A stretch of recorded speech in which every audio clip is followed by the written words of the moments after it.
ஆச்சி பாதாம் ட்ரிங்க். ஆச்சி பாதாம் ட்ரிங்க் ஒன்னு வாங்கினா ஒன்னு ஃப்ரீ. இந்த தொகுதி மறுவரையறை பிரச்சனையிலால் தமிழகம் 8 தொகுதிகள் வரை இழக்க நேரிடும் என்றும், அப்படி இழக்க நேரிட்டால் தமிழகத்தின் குரல் நசுக்கப்படும் என்றும், மக்களவையில் தமிழகத்தின் குரல் நசுக்கப்படும் என்றும் அவர் அந்த விளக்கத்தில் தெரிவித்திருந்தார்.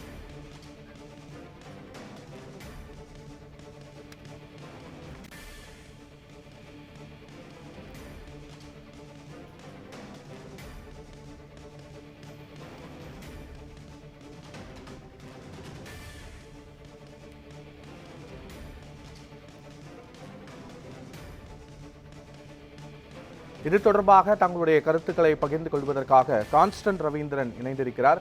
வணக்கம் சார். தொகுதி மறுவரை தொடர்பாக ஏற்படும் பிரச்சனைகள் குறித்து முக்கியமான இந்த ஆலோசனை கூட்டமானது நடைபெற்று வருகிறது. உங்களுடைய பார்வையும் கருத்தும் என்ன? இன்றைக்கு இந்தியாவை பொறுத்த வரைக்கும் இந்தியாவினுடைய தலைநகர் இரண்டாக பார்க்கப்படுகிறது. ஒன்று டெல்லி, இன்னொன்று சென்னை. பாசிசவாதிகளின் தலைநகராக டெல்லியும், ஜனநாயகவாதிகளினுடைய தலைநகர் சென்னையாகவும் பார்க்கப்படுகிறது.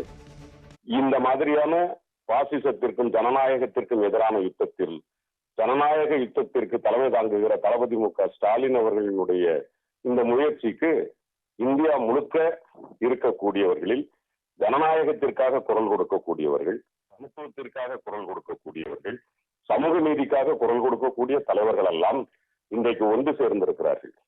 நாளைக்கு பாராளுமன்றத்தில் இப்பொழுதே நமக்கு இருக்கிற எண்ணிக்கையை வைத்து நமக்கு தேவையான நிதிகளையோ நீதிகளையோ பெற முடியாத சூழலில் மீண்டும் நாம் இன்னும் குறுகி போவோமே ஆனால் நாம் ஒரு காலனியை போல் ஆய்விடுவோம் என்கிற ஒரு யதார்த்தத்தை புரிந்து கொண்ட காரணத்தினால் மாண்புமிகு முதலமைச்சர் ஒரு முன்னெச்சரிக்கை மணி அடித்தார். அதை தொடர்ந்து இந்த கூட்டத்தை கூட்டியிருக்கிறார்.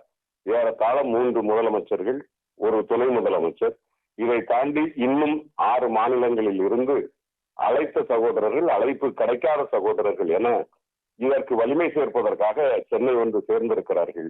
நாம் கொடுக்க இருப்பது 140 கோடி மக்கள் ஒற்றுமையாக வாழுகிற இந்தியா என்றைக்கும் ஒன்றாக இருக்க வேண்டும் என்கிற எண்ணம் தான். அன்றைக்கு 2002 அன்றைக்கு அடல் பிகாரி வாஜ்பாய் அவர்கள் தலைமையில் தலைவர் கலைஞர் உடன் இருக்கிற போதே இந்த குரல் வந்தபோது அடல் பிகாரி வாஜ்பாய் சொன்னார், a party may come, a party may go, but the nation will long last.